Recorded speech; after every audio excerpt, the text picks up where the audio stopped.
Alright, good morning everybody. Today's date is 12/23/2020. My name is Leslie Williams. Let me dive right into the purpose of this video. I'm going to show you something here concerning this tape recorder. Now, let it zoom in, so bear with me a second. Right now, you see where it says system information? Well, right above it, it says available recording time, right? Hold on, let me hide chat. So right above it, it says available recording time. So I'm going to select it and then press enter. So now what you're seeing is that there's no available memory in the built-in memory, but there's 11 hours, 53 minutes, and 46 seconds available on the memory card. Now the reason why I'm making this statement is because about 30 minutes ago, I erased an audio file off this tape recorder that was over 9 hours long, because I pressed play on that specific audio file and it showed that it was 9 hours long. So I erased it, okay, because it was an audio file that was dedicated to recording the time span between last night when I went to bed and this morning. And so I don't know if anything was caught on it, but since I'm running a little bit low on memory, I just decided to erase it because no events occurred. Okay? So I erased it. That should have freed up 9 hours.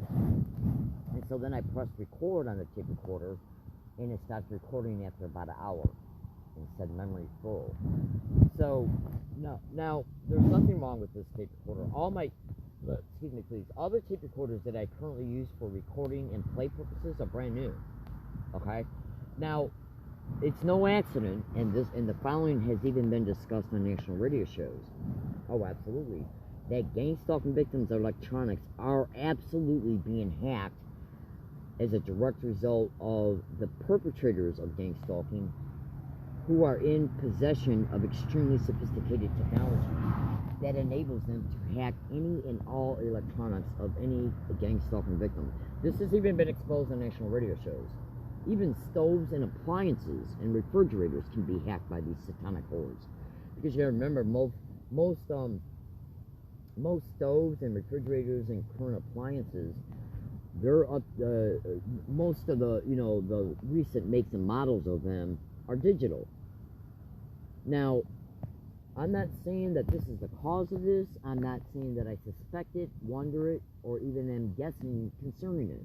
But you have to say to yourself, why is it occurring? Because these are brand new fucking tape recorders. Okay? Now, many incidences have happened in the past when I was really low on available recording time. Like the incident that occurred between me and the Hartford, Connecticut police after I left the Hartford Public Library and went back to the bus stop that was dedicated to the bus route that was going to take me back to Canton. I only had a small amount of time left on that tape recorder, which is why I erased the audio file, okay, that I erased while I was at the library before I left it to go back to the bus stop. I erased that audio file that was dedicated to the recording of my travel routes going from Canton to Hartford. Because if I hadn't erased that audio file, I would have not had no free memory, okay, for the route home. And so when I erased that audio file inside of the Hartford, Connecticut library in order to free up time so I could record my routes home in case anything happened, well then that erased the event that took place before I got to the library. And then I got set up and arrested by the Hartford, Connecticut police using Travel's Insurance, which was a building that I was baited to go into by somebody who came out and said that it was a mall, because I had to go to the bathroom all of a sudden 5 minutes after I went to the bathroom at Burger King, okay, not even half a block away. So I know you're not being able to see the entire, I know I'm not giving you enough information so you can have a complete understanding of what happened. When I went to Hartford, Connecticut, I think it was in April or May of 2011, when I was in Connecticut and being gang stalked every community that I was in Connecticut. Stamford, Canton, Hartford, the whole 9 yards. So when I left from Canton to go to Hartford on the first and only visit at that time, in order to try and connect with the ACLU in Hartford, that ACLU branch covered the community of Stamford. And when I was living in Stamford, Connecticut, I filed an online complaint, okay, about what I was enduring through gang stalking crimes in Stamford.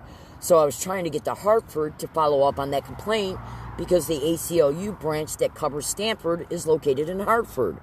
So what I did was I moved from Stamford to Canton, and then connected with Canton's bus services that took me to Hartford. And so when I arrived in Hartford on that day, I had the type of tape recorder that did not allow you to put in microcards in order to extend the memory, right? So I was using a tape recorder to where once the built-in memory became full, then you either had to buy another tape recorder or go without taping.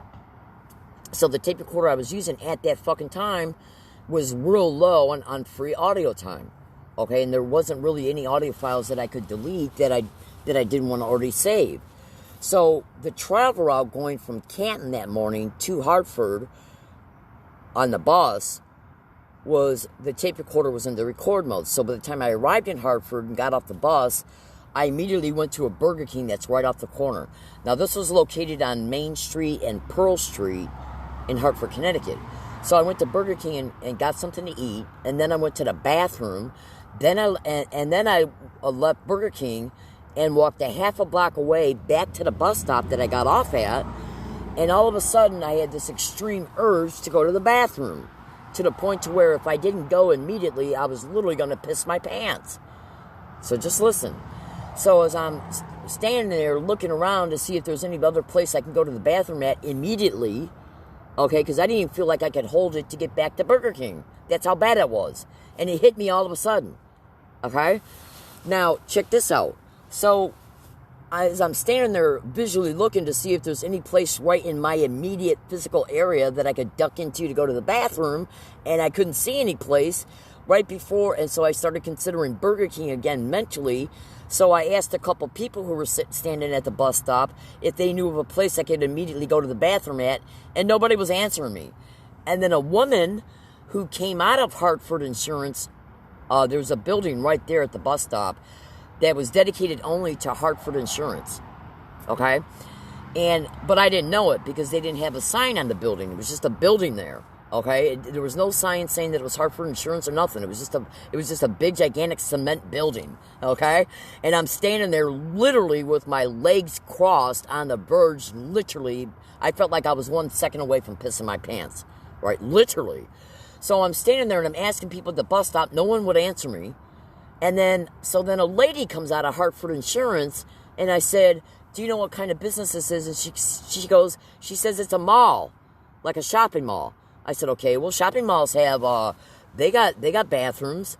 So I figured it was maybe like maybe a type of small mall where you had to enter the door, and then once you go inside, there'd be a bunch of retail stores and shit in there. You gotta remember, I just got off the bus. I'd never been to Hartford before, right? And so I go inside, and when I went inside, 10 feet away from the door that faces the street, there was another double door there. And so then I went through the second set of double doors, and right there was a security booth with a security guard standing there. And then there was a thing for you to go through in order that, like when you go to a courthouse, and you got to put all your stuff in your pockets in a tray, and then you got to walk through a scanner so they can see if you got any weapons on you or anything. And so when I seen that standing there, I thought to myself, what the fuck is this? And so I'm literally a nanosecond away from literally pissing my pants. I couldn't even stand still. I had to go so bad. So I'm looking at the security guard while I'm seeing this scanner thing, and so then my immediate thought was, well, all I got to do is tell her I got a pocket knife on me, tell her that, give it to her, and then while I'm asking her to go to the bathroom. And so as soon as I said, should I give you my pocket knife, the phone rang, and she answered it. Oh, I said, should I give you my pocket knife? I got to go to the bathroom. And so right then and there, the phone rang, and she answered it. She took the call, hung up, and she said, no one can use the bathroom. Okay, this is a private business. So if it's Hartford Insurance, where no one can go in except for clients and employees, why then would a person come out of it and tell me it's a mall? They were baiting me to go in. Now, they knew that when I went in, I would be faced with this security guard and that scanner. And they knew I had a pocket knife on me because I bought the pocket knife at a fucking Walmart where I was being gang stalked at. Okay? Absolutely. So check this shit out. And that was bought in Michigan. But what you got to understand is that when a gang stalking victim is gang stalked in one state and then they move to another state, the syndicate that's in the state you're moving into, they will be forwarded all the information about what happened to you through the syndicate in the prior state. They will forward all that information to the syndicate in the state you're going into. And since it's massively reported online that this crime is actually being hosted by alphabet agencies, the FBI, the CIA, the NSA, the DHS, the DOJ, the DOD, and fusion centers and many others, well, you can obviously see how not only how gang stalking can be intentionally perpetrated against all victims in every state, but it's a known fact that these satanic bitches catalog all information about all victims, okay? Which you'll discover once you start extensively researching gang stalking. Now, I know this is a lot to chew on, but all you got to do is think to yourself, why would an employee come out of the business and say it was a mall while I'm standing there outside of the fucking mall, or while I'm standing there outside of the business asking people if they know where a place is at where I can go to the bathroom, right? They baited me to fucking go into that building because they knew I had a pocket knife on me. They knew, and so they were obviously deducing that she's got to go right away because I'm not fucking going back to the Burger King. But here's the possible topper of all this. Anyone at any time can go to YouTube or can go to Google and maybe even YouTube this as well. It's being exposed on the internet that gang stalking victims are having non-consensual stimulated responsive implants put in their bowels and in their bladders. If you went to Google and typed in stimulated responsive implant and bladder control, you will see that there are literally implants that can be put in people that will assist them in having to go to the bathroom if maybe they're having problems with their biological system signaling that person's body to go to the bathroom when they should, and then maybe as a result they're not their body is not nudging them to go to the bathroom in a natural way when the body was sending that signal to the brain that you got to go to the bathroom. You know how like you feel like right before you get up to go to the bathroom, your body is telling you that you got to go, which is what then nudges you to go. Well, with some, I don't, to be totally honest with you, I haven't done a lot of extensive research into this, so I don't know about all the biological mechanics about why people are having stimulated responsive implants put in their bowels and bladder. There's obviously got to be a need for it or it wouldn't be going on. Well, it's being reported that these types of things are being put in gang stalking victims, and it's suspected the reason why that's occurring is because this crime knows where it's taking a lot of its victims, including the fact that this crime knows that it's making a lot of victims homeless. So if you can put a person out on the fucking street and then they're walking down the street and all of a sudden they shit their pants or piss their pants, and then later on that same day or even on the same street, and they stage an event against the victim and bring the police, and then the police say, I smell shit, did you shit your pants? Well, you must be somebody who can't take care of themselves, so we're going to set you up in a psychiatric ward, and then we're going to petition the court to make you a ward of the state for illegal probate control schemes, so you can be used as a straw person for federal and state funds once they put you in a group home. Because all this shit works together. See, what you got to understand here, and trust me when I say I've seen victims of this crime in videos openly disclose about how their bladders and their bowels are being stimulated to go to the bathroom before they're ready. Because consider this, if you go to a restaurant and you get something to eat, and then you immediately go to the bathroom, and then you leave that restaurant, Burger King, and then you leave that restaurant and walk less than a half a block away, and then all of a sudden, you got this massive, extreme need to go to the bathroom, to the point to where if you don't go right then and there, you literally feel like you're going to piss your pants. Now, have you ever had those incidents before where maybe you're out shopping and in a mall or at a grocery store, and then all of a sudden you feel like you got to go to the bathroom, and then by the time you get to the bathroom, you're literally dancing in order to prevent yourself from, pissing your pants? That's happened to me a couple times when I've had to go naturally. Okay, but consider this. There's a video right now in my blog that's comes from the Romola D Reports YouTube channel, and it's titled Report Number 18, Sex Trafficking Connections to Surveillance Programs. I don't know if gang stalking's in the title of it or not, but that video is in my blog. Okay, that I just recorded the audio from it 2 days ago. Now, it shows a woman in there openly stating that her body is being nudged to go to the bathroom before the body is naturally signaling the body to go to the bathroom.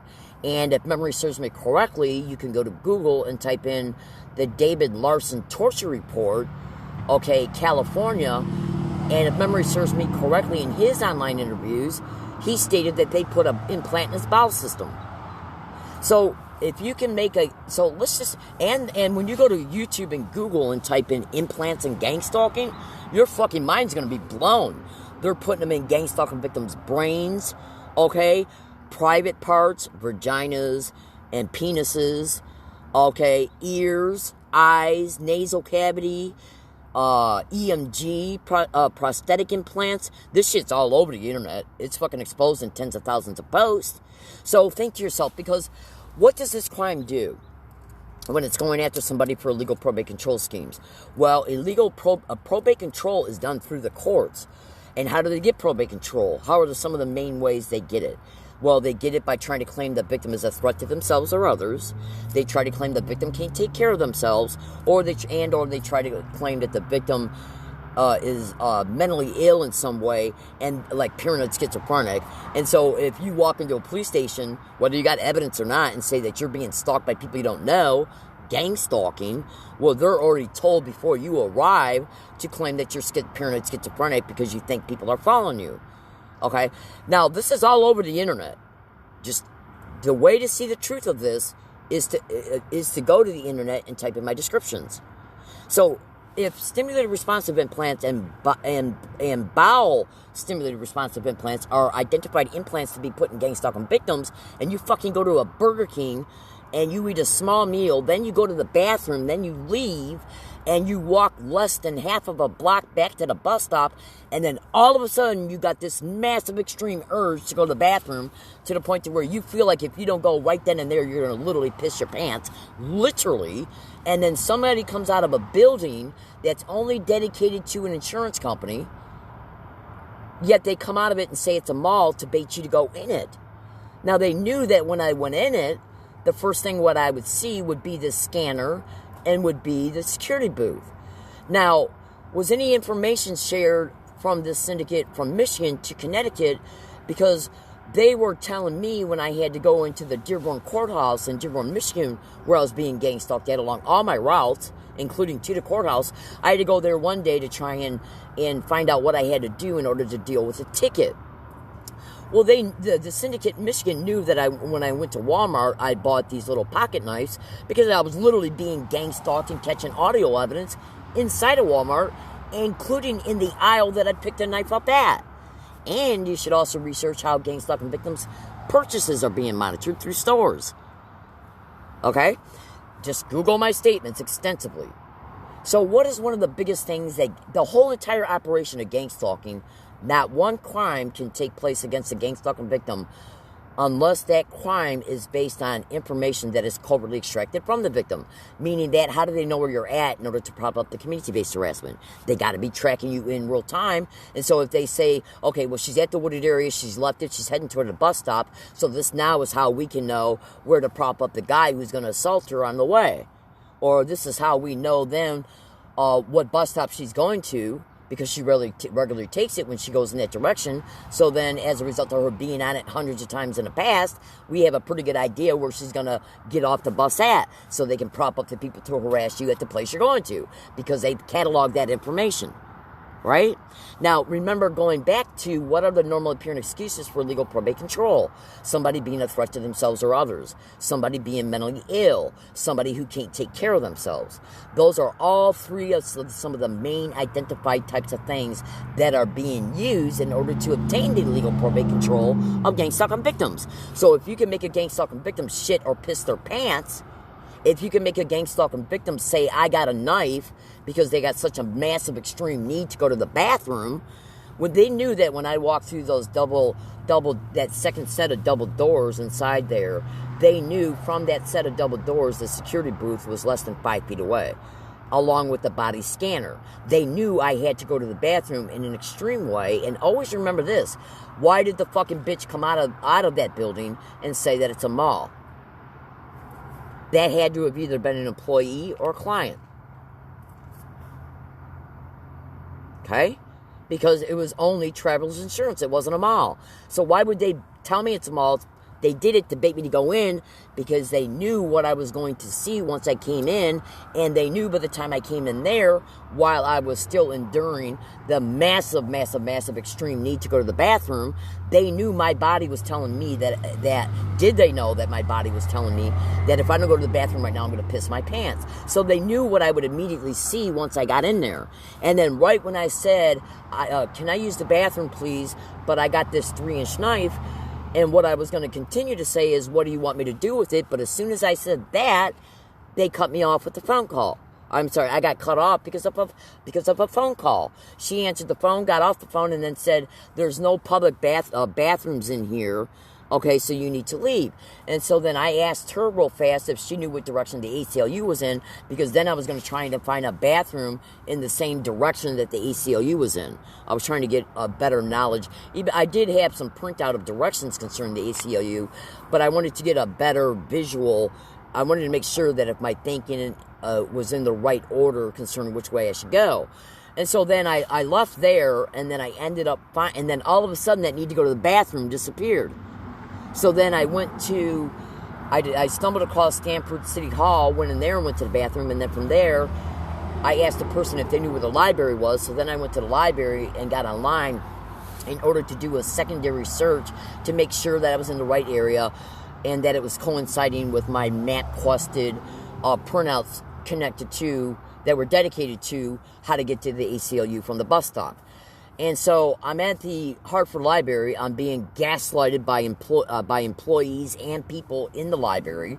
Okay, and so then I looked down at the time on the computer monitor, and I said, okay, well, I was already going to actually treat this as a probe, meaning that when I got there, I was going to go there to make sure that when I go there, how long it was going to take me to get to the ACLU, then dedicate another hour in case they saw me, and then how much time would be left for me to safely get back to the bus stop to catch the bus. At least 3 scheduled timetables before the last bus would come. Because when you're a gang stalking victim, you don't know if they're going to stage an event against you, and if they do, you don't know how long you're going to be kept in that area because of the staged event. So I did not want to have to get back to the bus stop at the time where that time would have been the last scheduled time the bus would come for the day. So that that date going to Hartford was a probe. I was treating it as a probe concerning, okay, how long is it going to take for me to get off the bus, to go to the ACLU, plus an hour available in case they see me, then the amount of time it takes to get back to the bus stop while I'm being afforded at least 3 more times for me to take that bus. So meaning that, like, say if the last bus runs at 9, and then the one before that runs at 8, the one before that runs at 7, then the one before that runs at 6, I wanted to make sure that I was back at that bus stop so I would have at least 3 hours to still catch it in case something happened along my routes going to the ACLU or going back to the bus stop. So that visit was actually a probe in order to get a general idea of how long it would take me to get there, maybe see them, and then go back to the bus stop and still have enough time in my schedule in case they decided to stage an event to where that event could be played out, and then I would still have time to be able to go back to the bus. Because I endure this fucking crime every day on a massive scale, in one form or another. Now, me saying this concerning the implants, I'm not stating it because I suspect it, wonder, or believe it. I'm just throwing that out there. But check this out. So when I was at the library, and I took out my tape recorder, and I discovered I only had about 45 minutes left on it, I knew it was going to take me longer than that to go to the ACLU, and then go back to the bus stop, and then also had the available amount of time needed on the tape recorder in case they staged an event, and then stretch that out time-wise. So I said to myself, the only way I'm going to have any free time on this tape recorder to even tape record the time it takes to get back to the bus and then get back to Canton and then get to my wooded area because this crime made me homeless was to erase the audio file that had recorded all this shit. I had no other option because I had evidences on the previous audio files concerning what I was enduring in Stanford and Canton. So I had to erase it. So then when I left the library and went back to the bus stop, I immediately got arrested under the guise and claim that I made Hartford insurance employees feel unsafe. Do you think it's an accident that right when I said, I got to go to the bathroom, but I got a 3-inch knife, and then the fucking phone rang? That stopped me from saying, what do you want me to do with this knife so I can go to the bathroom? Now, when you research how remote neural monitoring is able to decipher your subvocal speech at the speed of light, it's able to determine what your thought processes are. And then she got the phone call before I could complete that sentence. So just research at Google and YouTube extensively the fact that remote neural monitoring monitors your evoked potentials and your subvocal speech pertaining to your thought processes at the speed of light. Okay, and if this was all engineered, if it's possible that all this was engineered, well, they already knew the reason why I was going in. They already knew that I was going to see that fucking scanner. They already knew I had the knife on me. What does fucking gang stalking do? It catalogs information, and then it looks at how they're going to set you up. And they baited me to go in by a person who came out and lied to me about what it was. Now, she said that this building is only dedicated to clients and employees. So then why did a person come out and tell me it was a mall? Think about what I'm saying. And think about it hard. Now, I tell you what I'm going to do. As long as nothing happens towards me today here at this Octopus Street location, when I make a video later on today, I'll incorporate and paste in the YouTube title that video I was talking to you about a second ago, one of many videos that show gang stalking victims openly state that their bladder and bowel is being fucking controlled through the tech that these satanic bitches got. Always remember, when they want to get illegal probate control, they got to do it through the system. They got to make it appear that it's being done legally through the system. So how do you make it appear that the falsified police reports about you, okay, are credible in order to then petition the court to get the illegal probate control? Well, then you got to try and claim that the victim is schizophrenic. You got to try and claim that the victim can't take care of themselves because they've been caught with shit in their pants or piss in their pants.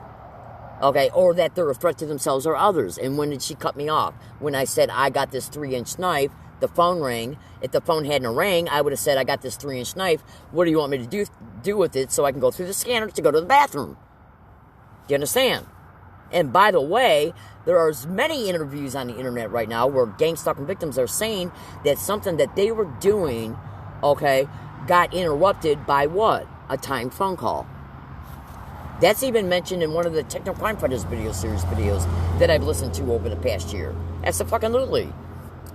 So go to a YouTube search box and type in Techno Crime Fighters Romola D Reports. That's the YouTube channel. And then look for the playlist that's titled Techno Crime Fighters. And when you watch when you watch those videos, you'll literally at least see one video where they're talking about how concerning what's being exposed in that particular video. You'll literally hear about, I remember now. It was the video where Dr. Catherine Horton was talking about what they were doing to a woman in another country and how they were trying to take her baby away from her in order to use the baby for illegal adoption schemes or whatever through a hospital. And they put the mother in the psychiatric floor right after she had the baby by trying to claim that the mother was crazy because she was claiming that she had an implant in her throat. Now just Google all my statements. Now this is literally one of the Techno Crime Fighters video series videos. And then Dr. Catherine Horton was talking about the situation, and then something happened as one of the parts of the situation was developing, and then where the people involved who were fighting against these corrupt doctors in hospital said that something got interrupted by a timed phone call. Okay? And I've seen many other gangs.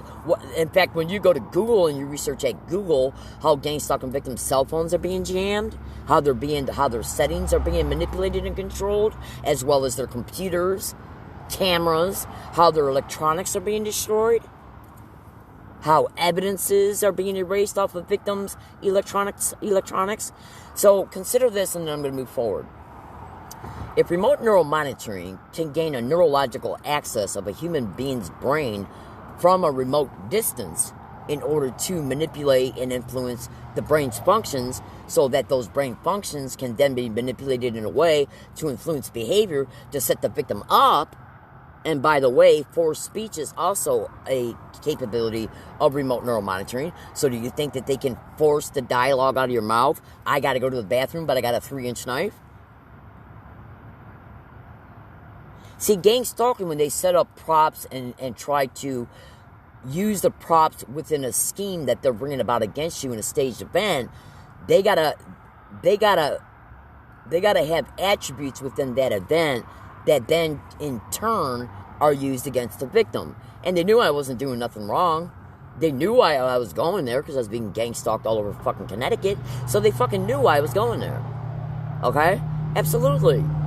And what happened to me in Michigan right before they made me homeless from at least 2 apartments? I was in contact with who? The ACLU. Okay? And then they made me homeless. Absolutely. Because I was contacting the ACLU and even buying train tickets to re-go back to the Ann Arbor ACLU location and where they were at, because that area served the county where I was being gang stalked in. Because a lot of times these ACLU branches and chapters, okay, I didn't want to have to go back down to the ACLU in Detroit because that was a bad neighborhood. So I had already moved some of my property from Dearborn to Ann Arbor, and I knew Ann Arbor physically had ACLU conferences. So I figured, well, I already got stuff in Ann Arbor, so since they made me homeless, if I want to revisit the ACLU and file another complaint in Ann Arbor, all I got to do is take some buses and my bike to go out there, connect with them. And so when I bought an Amtrak ticket to go to Ann Arbor in August of 2010, they stole my rent the very next month. Okay? Even though I was already sending emails to Amnesty International and the ACLU in Detroit. So you see, what these satanic fucking bitches do is that they see you're reaching out for help. Okay? Including the fact that I was going downtown Detroit to go to newspapers and television stations to report that I was being tortured and subject to heinous crimes in Dearborn, Michigan, including through U of M. So what these little fucking satanic bitches do then is they say, okay, she's making too much noise, let's make the bitch homeless, so then we can use the homelessness against her by staging events toward her at wooded areas, which they just did again yesterday at this very area I'm at right now. Now, when I erased that audio file this morning, I seen as it was still recording that it was 9 hours long. So then I stopped the recording, brought it back up, played the beginning of it so I could make sure that it was still the same audio file. Okay, and then it was, because at the beginning of the audio file, it shows the sound of a movie I was playing on my phone last night that I was watching before I went to bed. Okay, so it showed that audio file was 9 hours long. I erased it, that then frees up 9 hours of memory. So then I pressed record. In fact, let me see if that audio file is still there. But you see, I can't prove none of this. I can't prove that it showed memory full, because I did not make a video at the time this was occurring, because I was doing other things with my phone. Now, as a result of that occurring, I said to myself, what I'll do is I'll finish up what I'm doing with my phone, and then I'll go back and I'll look for another audio file to erase, which is what I just did, and that freed up I'd say about 9 more hours, making it now 18 hours, or I'm sorry, 11 hours, around almost 11 hours. So that makes it 18 hours, the 9 hours of the one I originally erased, and then the one that I erased that had 11 hours on it. Okay? Because that audio file started around 6:08 p.m. at night, and it stayed on all throughout the night. Okay? Until I woke up probably at around 3:30, 4 o'clock. So I erased that one, and then I went into the settings, which I'm showing you again right now. So you go into the settings, and then what you do is you hit settings, then you hit common settings. Then when you go into common settings, you scroll down to where it says, alright, wait a minute. Okay, so do you see right above okay, do you see where it says available recording time? So I'm going to highlight that. And then you press the button, and then it shows you the available recording time you got left, which I'm doing right now. So it says there's no available recording time on the built-in memory, but I have 11 hours, 53 minutes, and 46 seconds on the SD card. So I'm going to press stop right now to get out of that, and I'm going to press record, and it's not recording. Now, this is supposed to show, if memory serves, well, now, hold on one second. Okay, so it's recording. So you can see that it's recording. Now, there was no free memory in the built-in memory, so it would not be able to record through the built-in memory. Then that should automatically show you that it's recording through the card, the SD card. Now, I'm at the Octopus Tree location right now where I'm at in San Diego. The time is 7:47 a.m. I got my 2 computers out that are charging some chargers. Hold on one second. Well, it actually looks like one of the computers has the battery has been depleted way ahead of its schedule. Okay, because I just started charging these chargers not even an hour ago, and both computers were at 80% full charge concerning their internal battery. That meant that computer that's now doesn't have any charge on it. That computer should have at least lasted 2.5 hours, but it's already been depleted after an hour. Okay? Now, so anyways, I'm just letting you know that as well. Because these chargers is what I use to charge my phone to make the videos that assist in keeping me safe and that assist in proving any staged event that might come about towards me. And by the way, I got to be very careful about how much battery chargers I use today while I'm doing work that I'm going to start as soon as I get done making this video. So listen to this. At any point in time today, let's see if they stage any event towards me today and on all days and nights before I completely move from this property on this upcoming Sunday night. And today's date is the 23rd of December. So that means tomorrow's Christmas Eve, the next day is Christmas, and then you got the weekend. So why would any public workers or property owners be going way out of their fucking way to come back here? Or the police during the Christmas holiday? Think about what I'm saying. That's fucking being predicted right now. I'm at the Octopus Tree location. They staged a second event towards me yesterday using a San Diego public worker who brought the property owner with him. Okay? Because this is not city property. It's privately owned property. Now, why the city worker got involved to begin with, I'm still trying to figure out. Okay? He was with the Environmental Services Department of the city or county of San Diego. Now, I don't leave this area in disarray at all.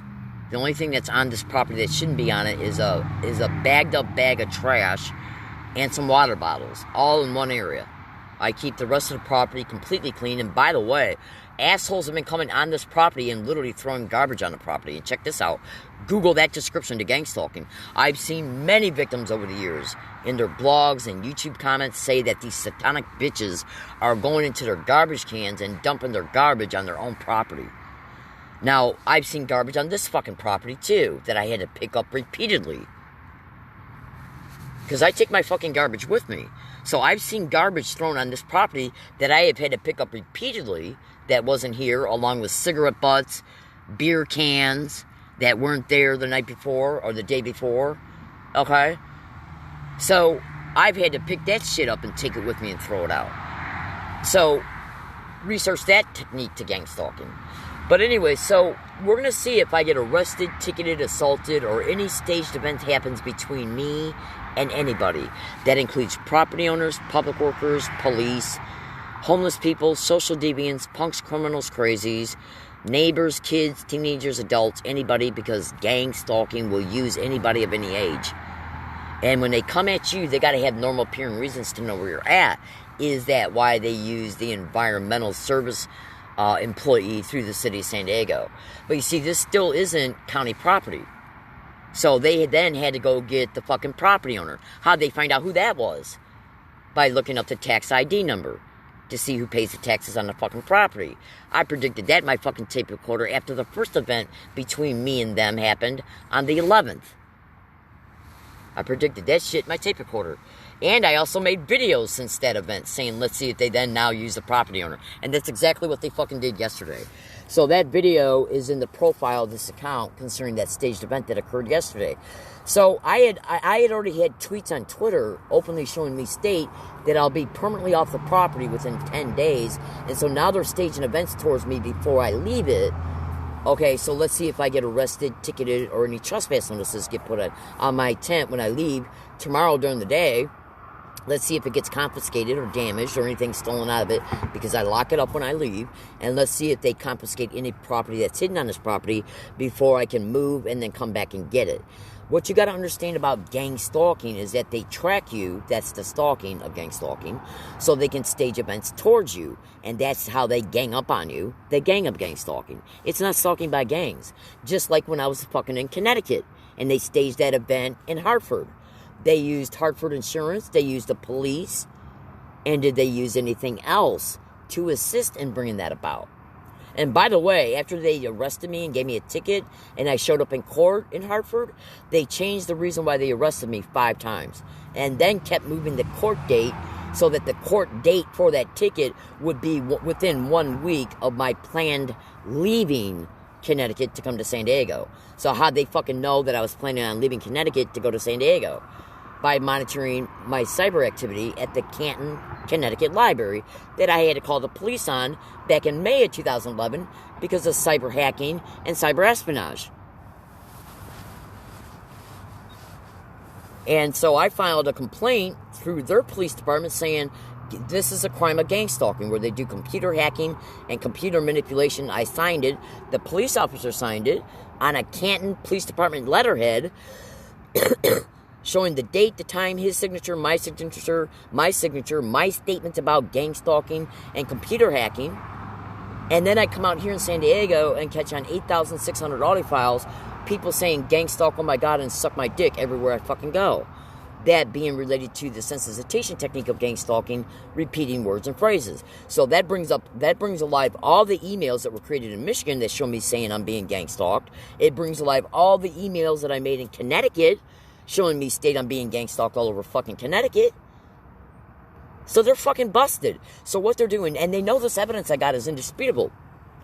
So what they're doing now is they're targeting me at wooded areas in order to tie me up in the endless busyness of moving while creating falsified police reports about me and documenting the long-term homelessness, even though this fucking crime intentionally made me homeless and is tracking me to wooded areas to stage these events for the sake of the falsified documentation and for the sake of intentionally interrupting my schedule by causing me to constantly have to fucking move and buying through confiscate my property that causes me to go through my money. So do you fucking see how this shit works? All they got to do is lie about it and say they got a normal appearing reason for being into area to begin with. Since they know it's not city or county property, they then privately collude with the property owner and bring them out. Right before I fucking move? Right fucking before I moved, they stage all this shit. And I got massive amounts of tweets on Twitter openly showing me state before December 11th, 2020, which was the day they staged the first event, and before yesterday's staged event, showing me state I'm going to be moved within 2 weeks, 10 days. And then they started this shit immediately. And they've been propping up fucking props ever since then. Having people go by, right by this area in the morning, saying, gang stalk, we're going to get the bitch out of here today. I made a statement in my tape recorder yesterday that was heard yesterday morning. And then they brought the property owner along with the same employee again yesterday. Or it was a different employee, but with the same department. City of Environmental Services. So I made a statement in my tape recorder yesterday what I fucking heard again. I've heard 4 threats of me being arrested or me being forced off the property since that event happened on the 11th. Because what does gang stalking do? It intimidates the fuck out of you for fear injection, so you're in a constant state of fear about something happening to you. Because it's got to do with the brain trimming connected to this crime. If anybody that's abusing you can control your thinking, your fear, and your anxiety, then they can control you. And how do they control me? By controlling and making sure that I am left in the homelessness, buying through, not investigating the gang stalking of me to begin with. If that got investigated and then I no longer became a gang stalking victim, I'd get an apartment. Okay? But why get an apartment when I've already lost 4 in Michigan and 1 in Tennessee, losing them intentionally because of gang stalking, where they intentionally made me homeless from them? So why get another fucking apartment or a room for rent here in San Diego when I'll be gang stalked to it and then made homeless from it? Why did SDPD intentionally refuse to file a police report on over 22 separate occasions of me requesting to make one concerning me being gang stalked? They told me no each and every time. They even kicked me out of their fucking building one time, or were on the verge of it. They're saying, you gotta leave right now. While I'm in there fucking begging them to fucking make a police report, offering them evidence that I'm a gang stalking victim, and they fucking refuse to look at it. Leaving me in the continued crime so this continued shit can keep on going. There's videos in my... Well, they erased the entire contents out of my blog in September 2020 when I was in it over at the FedEx store in La Jolla. So my current blog has only got about 20% of what was originally in it. But it does have a copied and pasted Gmail PDF file that showed all the contents that were in the blog as of December 2019. But there was a lot of things additionally put in that blog between December 2019 and September 2020 when they erased it, which is when they erased it, okay? So when you go into that blog, which is attached to my Twitter account, hold on a second. So when you go into my blog, which I just pasted my blog's URL link, I believe, in a video I just made recently. So when you go into my blog, and I'll make a video later on, and what I'll do is I'll copy and paste that YouTube video I talked about a little bit ago, and what's in the YouTube, what's in that YouTube title, sex trafficking connected to this surveillance programs, and the surveillance programs, the whole entire video is about gang stalking, okay? And then you should also research my statements concerning stimulated responsive implants put in bladders and bowels. First research what they are, then research the fact that it's being stated they're being put in gang stalking victims, okay? Think about it. If you're walking down the fucking street, and the crime that's doing this to you, who already knows your regular travel routes and where you go when you go out and about in the community, well, they already know your fucking travel routes. And since they're tracking you in real time, they know where you're at in real time. They know you've left the wooded area. They know you're walking along your routes, right? So if they put a stimulated responsive implant in a gang stalking victim's bowels and in their bladder, and they say to themselves, today's the day, let's set him up. Okay, let's say it's happening to a guy. And so they say, today's the day to set him up so we can try and make it appear this person can't take care of themselves, while also simultaneously accusing him of being a threat to themselves or others by claiming he did something once the police came to his environment. After the staged event occurred, that occurred after he left the wooded area. Now, right before the staged event occurred, or as it's going on, he suddenly shits his pants. So that way, by the time the fucking police come, okay, whether they say I smell something or after they arrest him and put him in jail, they'll then come up with a normal appearing reason to say they smell something or ask the guy if he shit his pants. Then that becomes part of the falsified police report. We think this person is a threat to themselves or others because of what was reported because of the staged event, while the person has got shit in their pants, while they smell, while they're claiming that they're being stalked by people they don't know. And this is how they get the illegal probate control, which is an additional reason why they make victims homeless to begin with. Because another way they additionally as well get the illegal probate control for illegal probate control schemes is by trying to claim you can't take care of yourself. If they make you fucking homeless, but won't investigate what made you homeless and won't investigate what's keeping you in the homelessness, well then what they're doing is buying time, so then that time affords them follow-up staged events that cause you to interact with the police for the falsified reports. Absolutely. These people are nothing but lying, organized crime, syndicated, filthy, racketeering, criminally insane whores that commit this crime. And they use these types of schemes because they know what it takes to get the illegal probate control. They know what the court deems as being necessary in order for the state to petition the court to get the probate control. In other words, they gotta be able to make it appear that their claims are legitimate by accusing the victims of things that fit within the criteria of why they would take probate control of a person to begin with. So, meaning that they already know what it takes to get to probate control. So what they fucking do then is they set up all this shit and then bring the crime against the victim and play it out in ways to where they can make it appear the victim's got what they say the victim's got. By the way, yesterday I made statements in my fucking tape recorder that my right ear was massively burning. Why do I nonstop hear electronic transmission sounds in my right ear? Go to Google and type in ultrasonic sound bone conduction connected to gang stalking crimes. I constantly hear a non-stop electronic transmission in my right ear, sometimes in my left ear, sometimes both at the same fucking time. And once that's brought up to a certain level, I start feeling like massive shit. My head starts swimming, my vision gets blurred. Okay, I was feeling like this all day yesterday before and after that staged event. I made statements in my tape recorder. I said I'm dealing with letter M's because I attached a code to this specific type of targeting because I got tired of giving so many verbal details in my tape recorders. So I made an audio file one day and I said, if I say that I'm experiencing a letter M, that means my ears are experiencing more than likely ultrasonic sound bone conduction. The inner ear is getting all heated up. Okay, the outer ear is closing, completely closed. My head feels all swimmy and hot. My vision is blurred. So after I made these statements in my tape recorder yesterday throughout the day, repeatedly, I then brought up my ultrasound detector app on my phone, brought it up, and it was recording 60 dB SPLs at 21.7 thousand hertz. Okay, 50 dB SPLs at 21.8 thousand hertz. Now, do you honestly fucking think that an ultrasound detector app is going to pick up these high levels of ultrasound in a fucking wooded area if nothing's going on? I don't have anything that emits ultrasound.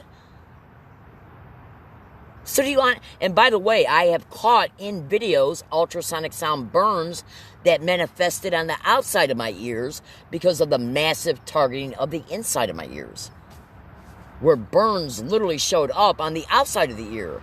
Those pictures are in my blog. Alright, I gotta go because I can't let these videos interrupt my day. Now, let's see if these fucking satanic fucking bitches stage any type of event towards me before I can permanently leave this property. I am referring to the Octopus Tree location. Now, whether they stage any more events before I leave or not, let's just put it to you this way. No matter what their motives were for staging those two events, the first on December 11th and the second one yesterday, was that done to at least reintroduce an event that then causes you to be... where the event's intimidating. When they came yesterday, they said, on the property owner, we're going to call the police.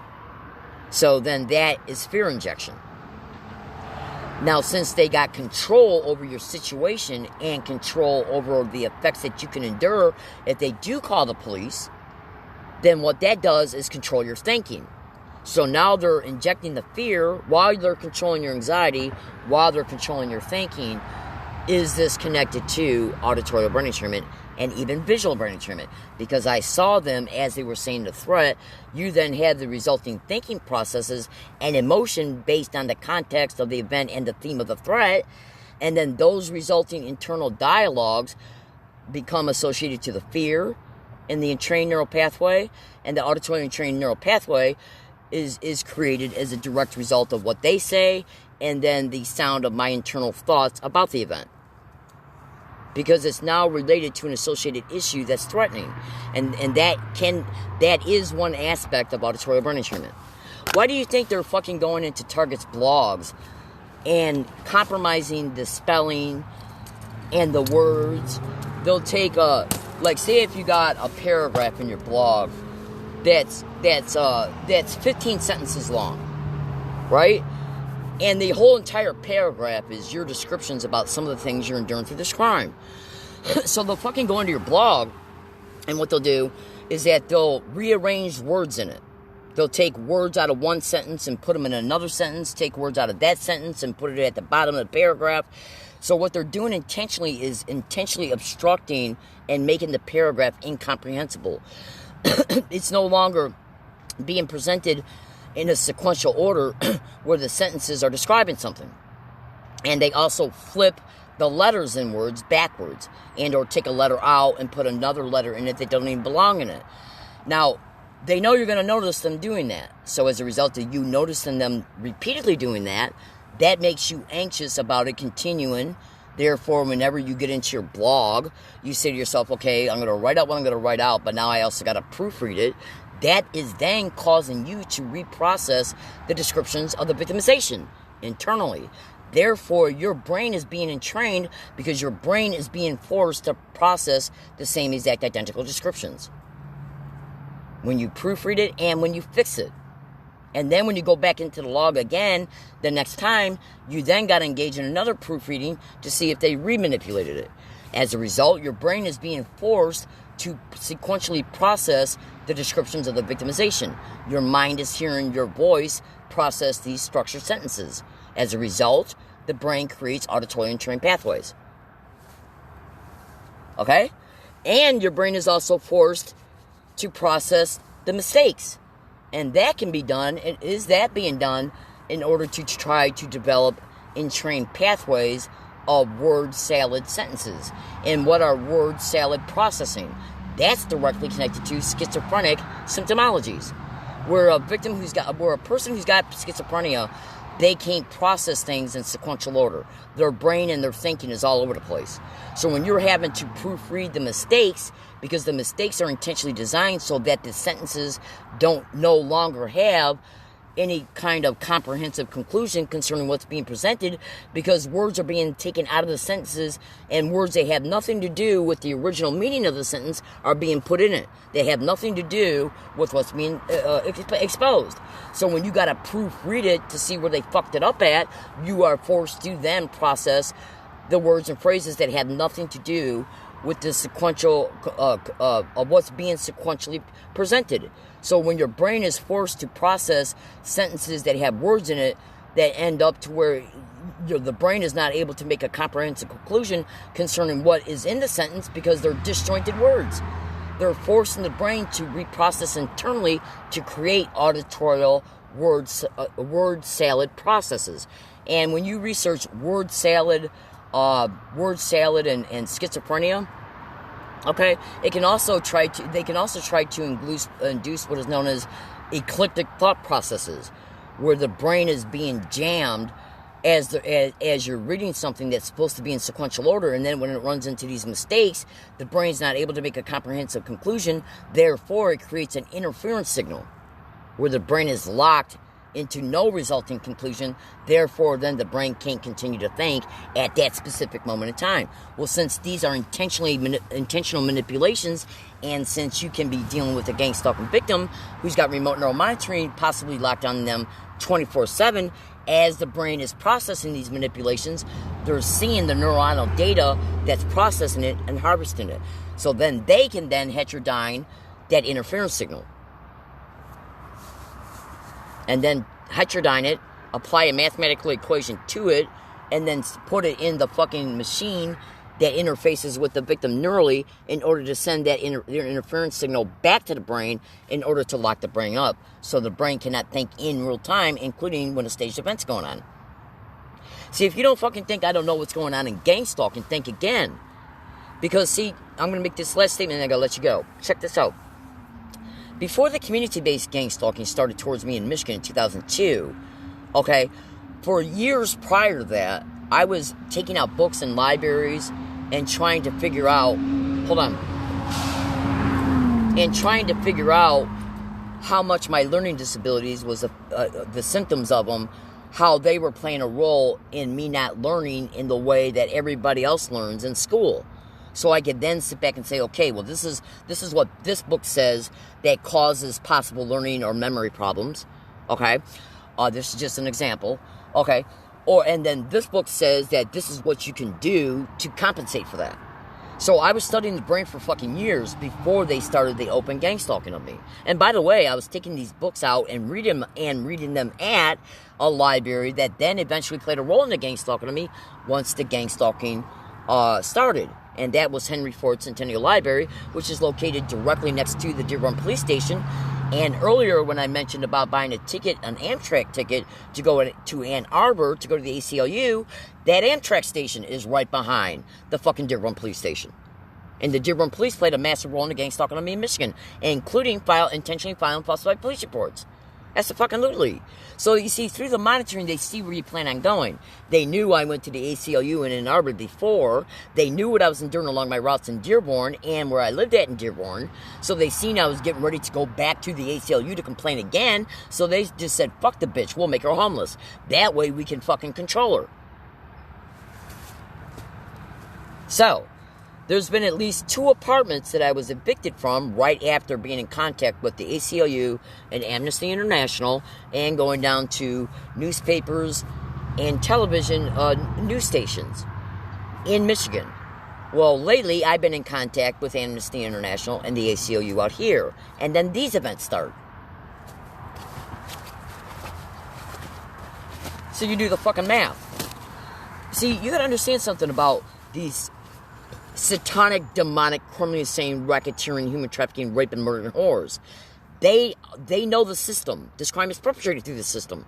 So the way that they get a hold of victims is buying through, in part, creating the circumstance that they then monopolize on, so then they can use the system against the victim, so they can then treat the victim as a straw person, so they can make money off the victim. Even when a victim is put in illegal probate control schemes and put in a group home, they are still gang stalked, provoked, lied about, forced into psychiatric floors, so they can keep these false diagnoses updated in order to make it appear that the current and ongoing illegal probate control is justified, and so they can use the victim as straw person for massive medical insurance fraud schemes. Why do you think they're hitting gang stalking victims with directed energy weapons? In order to induce different types of cancers and health maladies. So when that victim comes down with those sicknesses, they then fucking make massive amounts of money treating them. Insurance fraud. And doctors and hospitals are some of the main fucking identified places that this sick bitch crime is going on in. All over the country. In fact, some of these medical clinics have been reported to be owned by who? The Department of Homeland Security. And then it's reported that they're using front groups and front people, okay, to be on the board of trustees or whatever, so they can be used as a smokescreen in order to hide who actually owns them. And the Department of Homeland Security is one of the main biggest entities involved in the hosting of gang stalking. So they're fucking literally treating human beings like cash cows and cattle for these organized crime schemes and motivations, while claiming the victim is mentally ill when the victim exposes the truth concerning it. Does this sound like I'm fucking mentally ill to you? A schizophrenic person, or a person that's got bipolar or delusional or dementia, okay, would be showcasing those symptomologies as they're fucking talking to you.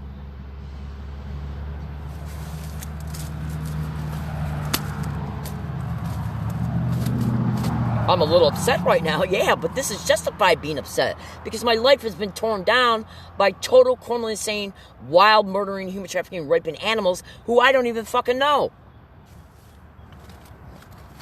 Total strangers to me. That's a fucking literally. And then these sick bitch assholes in the San Diego government think that all they gotta fucking do is prop up some dumbass that works for the fucking city and make it look like he's got a normal appearing reason to be in the fucking area. He then acts like he stumbles across me and then tells me that I'm trespassing. And then when I say, well, so, he was trespassing too. This is not city property. So what the fuck was he doing in the area to begin with? Well, I'm sure they'll come up with a normal appearing reason. Okay, they already got that shit all thought out. Absolutely. So then after that event happened on the 11th, I turned around and said, watch, let's see if they then privately collude with the property owner and bring them here. And that's exactly what they did yesterday. Literally. And then threatening to call the cops on me. Right after I make tweets saying that I'm getting ready to move within 10 days. The same exact identical, almost to a T thing happened on November 10th, 2014. I put tweets on Twitter saying, I'm going to be gone from this property. I will be moved, okay, within 2 weeks. Let's see if I'm arrested, ticketed, or assaulted. 22 hours later, I was fucking arrested. Right at that very fucking spot. In Marion Bear Park, on the night of 11/29/15, I made a tweet prediction saying, tomorrow I will be calling the police on, I think it was Ross Grocery Store, and I will be moving. I made 2 separate tweets. One tweet was showing me predicting, let's see if I get arrested or ticketed before I can call the police on Ralph's. which was a store I was being gang stalked at. Then I made another tweet saying, I'll be moving tomorrow between 6 a.m. and 10 a.m. Let's see if I get arrested or ticketed, okay, or evicted or trespass notice. They came at 9:45 a.m. And I was in such a massive, secluded, isolated area. There was no way whatsoever at all for anybody to know that I was fucking there unless I was being tracked there. Okay? How the fuck did they track me from fucking Michigan to Connecticut to San Diego? These are nothing but organized crime fucking whores on any and all dates. When you look up the San Diego government and you see who the fuck the DA is, who the prosecutor is, and who the fucking cops are, always know that these sick bitches are either directly involved in this crime and or connected to it and or controlled by it. Because I just don't give a fuck anymore. These satanic fucking bitches has caused me to go through tens of thousands of dollars in surviving this crime, staying safe concerning it, and the loss of property, and property that I would not have to have bought if I wasn't a victim of this crime. They don't give a fuck. They'll fucking ruin your life by arresting you for illegal lodging, because if you're in jail for more than 29 days, you lose your benefits. They went out of their way to let me know that. Why? Because it's fear injection. If they can control your fear because they're controlling your circumstance, then they can control your thinking. And they use it as an intimidation tool. While they dress the event up that solicits the intimidation to make it appear that the event happened through normal apparent excuses. Otherwise, it will be outwardly apparent that it's staged. Which is why then I predict what I do before they do it. And I've made many tweets over this past fucking month, including right before the December 11th event, right before yesterday's event, openly show me state. I've even made videos. In fact, yesterday morning I made a video saying, let's see if they use the property owner or anybody else to cause me problems before I can move from here. I got done making the video. I got up and set up my solar panels, came right back, and then they fucking show up. Do you really think that's a fucking accident? Okay? So, this is my way, Leslie Williams, of cataloging what these sick bitch, lying, organized crime, murdering, raping, human trafficking asses do. Syndicate members being in the fucking government, using city workers, okay, as a buffer between the target and the cops and or the target and the property owner. They gotta have a normal appearing reason to know where you're at. So why the fuck was this sick bitch in my environment anyways? You know, what lies and bullshit would they fucking use for that? And by the way, yesterday, when I said, well, who are these people? And they said, we're the property owners. And I said, really? And then I said, so what, did you get in contact with him? And he said, yeah, I did. That was the city employee saying, yes, he did. And then later on in the conversation, the property owner said, a concerned citizen called them. It's nothing but lies and fucking bullshit. And collusion. What's the gang of the word gang stalking? Where one or more persons are getting together, where more than one person is getting together and conspiring to commit a criminal act. But when they commit the criminal act, they gotta camouflage the intent of the act and try and make it appear that it's happening for any other reason except for a criminal act. That's absolutely. At this very fucking area, I have caught in live Periscope videos people standing directly parallel to me saying, suck dick. On the mornings of those dates that it was caught, I made statements in my tape recorder saying, let's see if anybody fucking says gang stalk, oh my god, or suck dick. That morning, my tape recorder runs by date and time. So if I say it at 9 a.m. and somebody's standing directly fucking parallel to me, caught in a live Periscope broadcast at 11, showing him stated, well, the tape recorder that's still in the record mode is recording it, and the Periscope video is recording it. So if nothing was going on, do you think I'd be able to predict something like that?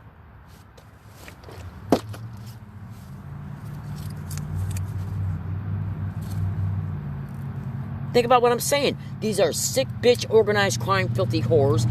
They know I'm all over the internet exposing their bitch ass. So what the fuck they're doing is they're saying, okay, she's gonna move. We know she's gonna move. So let's target her before she moves.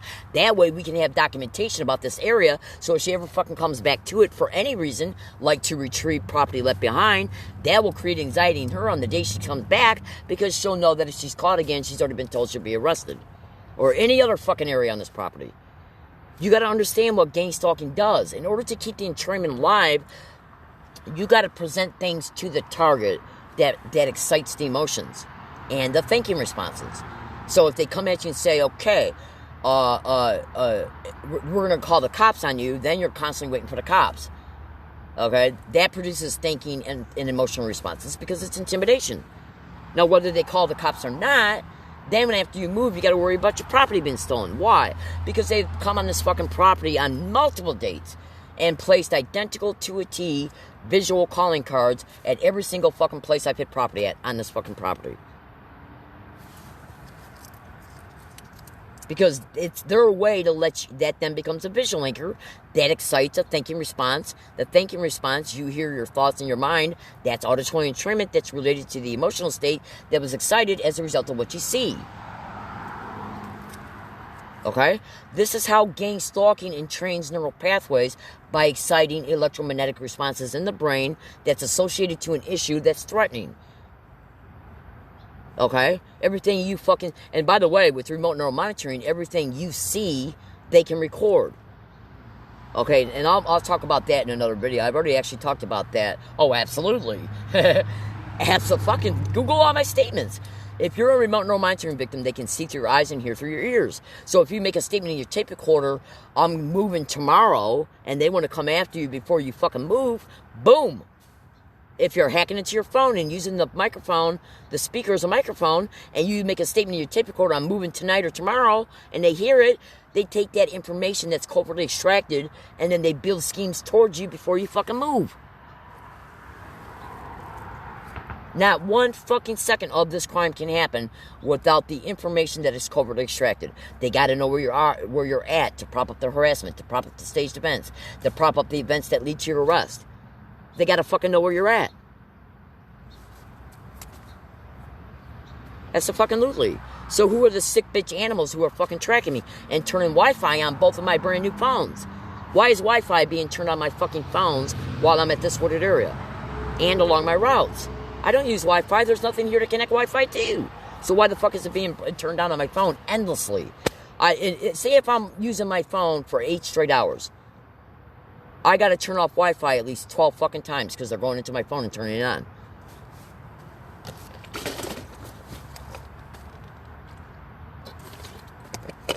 So why the fuck how'd they get this phone number?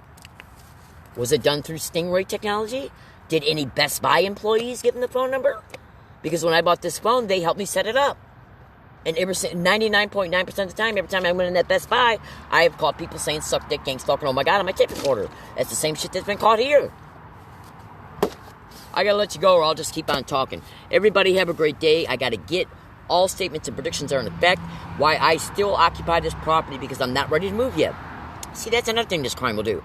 If they have any way of knowing that you're not totally prepared to move yet, they'll fucking come at you and make you move because they make you anxious about being arrested if you're discovered again. Therefore, when you move, your mind has not completed all the well thought out things that you needed to do to prep for moving. Okay, so they basically want you in a panic mode. I better hurry up and fucking move or they're gonna arrest me. Okay, that then stops your original thorough planning so that the move goes smooth, so you know where every property's at that you got to fucking take with you, how to pack it, putting it on the bike, because I went and bought all these bike bags and everything through Amazon, and bike racks and a new bike, okay? They don't want you, see, if I would have been able to move from this property on the date that I planned on moving, every single fucking thing would have been in order and planned, out on paper too, that would have kept some mental structure in my life. If you have mastery over your life, then you have predictability.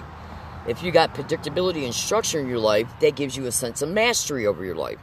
It gives you a sense of you being in control of your life. They don't want you to have that thinking process. They only want you in one thing and one thing only, in a victimized mindset nonstop, and constantly reminding you that other people have control over your living situation and that it can be used in a threatening way in order to have fucking control over you. So if you're doing things to put order and structure back in your life while planning a new hiking area strategy that's going to make it a lot difficult for them and a little bit easier for you, well then they're going to want to keep that old entrainment alive. that they created long ago and have been monopolizing on ever since in 3 fucking states: Michigan, Connecticut, and San Diego. They use the homelessness against me in Michigan. They use the homelessness against me in Connecticut. They've been nonstop using the homelessness against me in San Diego. Why? Because if you don't keep an entrained pathway active, buying through, periodically propping up staged events that have attributes connected to it, that's connected to the entrainment, then the potentiated frequency output from the entrained pathway and neural network will start to die off, making it harder to excite it on future dates, like when they prop somebody to go by and say, what's that in there? Who's that in there? Let's call the cops. Okay? You hear that, they know you're going to hear it because they make sure you hear it. That excites the response, and then R&M can latch onto you if what Brian 2 and many others are saying is true concerning why the harassment is done to begin with. Okay? So if they don't prop up the props, the visual props and the verbal props related to your homelessness, then what happens is that potentiated frequency output attached to the entrained pathway and the entrained neural network connected to the pathway will start to die off. That means then it takes a lot more work to re-excite it. So in order to keep it potentiated, they got to frequently prop up things that would excite it. Okay? So the only way that they can keep this potentiated frequency output potentiated is buying through on a massive frequent scale props that would lead the victims thinking into believing that something's about ready to go down again, connected to gang stalking, that then will turn around and have negative effects for you. That produces the thinking responses and the emotion responses. This is fucking brain entrainment. It's called mind pattern programming connected to gang stalking. Brain entrainment, auditory and visual. Everything you hear, you think about. You hear, that's part of the entrainment, auditorial. Every time you have a thinking response based on what you hear, your brain is hearing your thinking responses connected to it. The brain is recognizing that this is a thinking response connected to danger, because they're threatening your survival, because if you get arrested, you can lose your benefits. Then when you get released, you're released with no money. Do you understand? And no benefits to fall back on. That then leads you closer to being human trafficked. They know what you know about this crime. Okay? So then even when you know about this crime, they will still prop it up because the brain is being forced to acknowledge the stimuli, and the stimuli are directly connected to the entrainment. So they're forcing the brain to experience this. Check this out, and then I literally got to go. I bought this set of fucking construction site headphones. Okay? And I have to put tissue in my fucking ears just to block out the car convoy noise harassment and the fucking repeated words and phrases that are said by assholes that go by here. Okay? Absolutely. I had to spend, I think these cost $16. I gotta fucking stop what I'm doing a lot of times during the day and evening to put fresh tissue in my fucking ears while my ears are being targeted with ultrasonic sound bone conduction.